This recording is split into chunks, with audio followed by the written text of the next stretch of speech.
not by choice. I've been put in this position, and I feel natural playing it. But I've played on teams where we've had 2 point guards that run the show at the same time, and that's worked. So it's not about going into the 2 guard position, but it's more about, I guess, sharing the one. Wherever you're drafted, would you rather be in a situation where you can sort of grow at your own pace and develop, and adjust to the American game, or would you rather sort of be thrown in the deep end, so to speak, and have that sort of responsibility of, helping lead a team? That's a good question. It's a bit of both. I think the important thing is, I want to get thrown in the deep end and see how I react, but also to be given the opportunity to grow and not having that expectation right at the start to go out and score 30 points a game, but to be thrown in the deep end, but also to learn from that experience and see what I can do, because I like to say I'm an adaptive person, so if one game doesn't work for me, I'm going to look forward to the next and see what happens there. Once we heard Joel Embiid broke his foot, Cleveland was supposedly going to call you in for a workout since they have the #1 pick. Did that not happen? Was there a phone call made?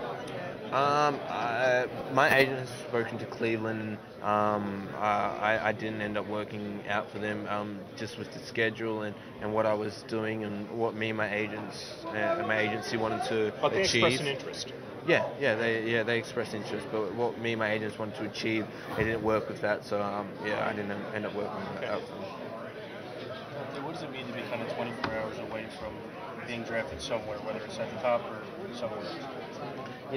It's been a dream for the longest ever since I can remember. So to know it's gonna be official in 24 hours is incredible. But as I've said, I'm just gonna enjoy the moment now and see what happens tomorrow night. What have guys like Andrew Bogut told you about this conveyor belt that you wind up getting on in the NBA, where once you start the season, it's like all of a sudden it's an airplane, it's another gym, it's a nap, it's a game, it's another airplane? I mean, what have they talked to you about that?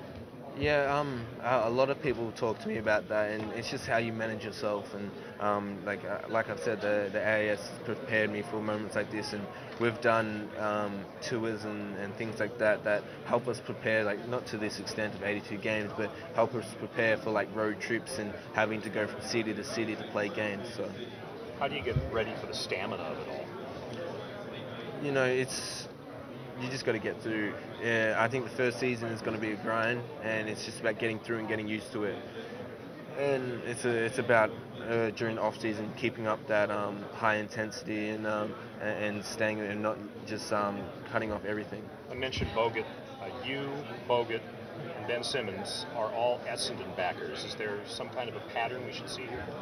Well, I didn't know until like recently that Bogut was, but me and Ben Simmons are really good friends, and so we've always gone for Essendon. And why is that? How did that, for you? For me, when my brother was born, my dad decided whoever won the premiership that year, we would go for. So 2000? No, 1993. Oh. Yeah. So, okay. Older brother. Yeah, older brother. Okay. Yeah. So, and they beat Melbourne. For those of us who haven't seen you play, is there anyone you compare yourself to who's on the pro level? I get asked this question a lot, and I can't compare myself to one person because I'm different and unique in my own way. But I like I said, I like to take things from other people's game and kind of put it into mine. And I'm sure I'm a student of the game, and I'm sure everyone else is like me. Have you been compared to someone when you said, "Oh yeah, that makes sense"? Have you seen him? No, I've never been at a point where that makes sense or. I see if someone says something, I can go, okay, well, I've taken that from his game, and I can see why they say that, but other than that, no. So whose games have you looked at, have you copied from? I try to look at Westbrook. He's got the explosiveness and the ability to get to the basket, and also Manu Ginobili, his ability to finish around the basket, and then Tony Parker, great point guard, the ability to get into the paint and find options, so yeah.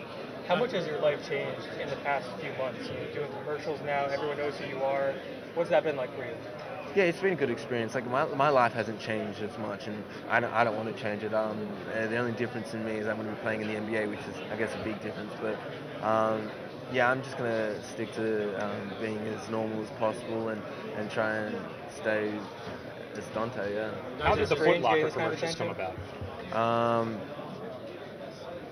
I guess my agent said that Foot Locker were looking at doing an idea about some commercials for me, and I was excited to do it when I heard commercials. So Do you have a favorite one of the four?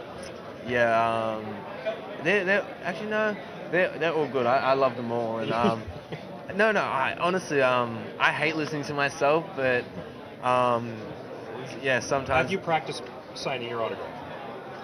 No. No. No, yeah, I've practiced, and I'm just trying to get quicker with it so I can sign more quicker. Yeah. Are you getting more comfortable with this kind of attention and all this kind of focus on you? Yeah, I can say it's still overwhelming to see all these people around me, but you know, you just go with it, and yeah. Dante, you thought about playing college basketball at one point. Did you watch any college basketball this year and watch some of these guys and wonder how you would have done if you were out there?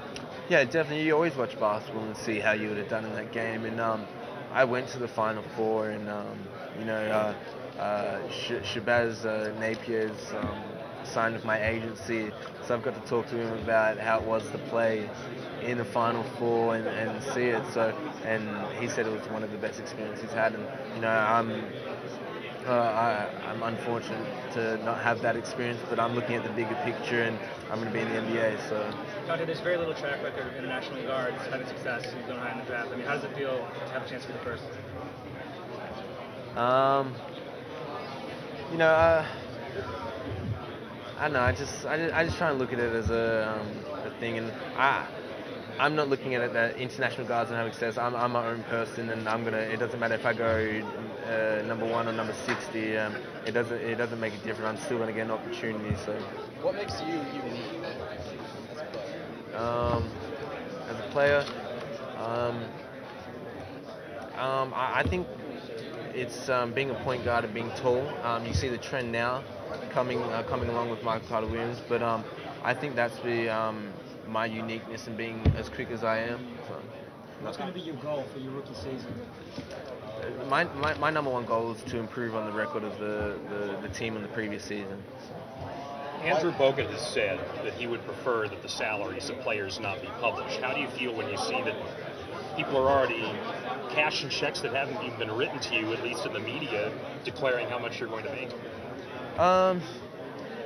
Yeah, it's you know, like when you're an NBA player, everyone knows you make millions, so it doesn't matter. They know you're going to be rich, so what does it matter if they have the slightest curiosity to know how much you make? But have you read those stories, and have you read the mock drafts and all the expectations? I mean, have you paid attention to all this No, I don't like to pay attention to stuff. I like to keep in my own space and not let any media kind of try and influence that. Have you done your own mock draft? No, I haven't. Well, like in your head you kind of do it, but you know, you just don't know. Have you had any talking with Utah? Did you meet with them when you were in Chicago or at any point? Yeah, I did meet with them at the combine, but I didn't work out with them. Don't expect to be there at 5? Or? No, it wasn't that. It was just didn't think it was they just drafted a point guard, so we didn't think it was a good situation. So.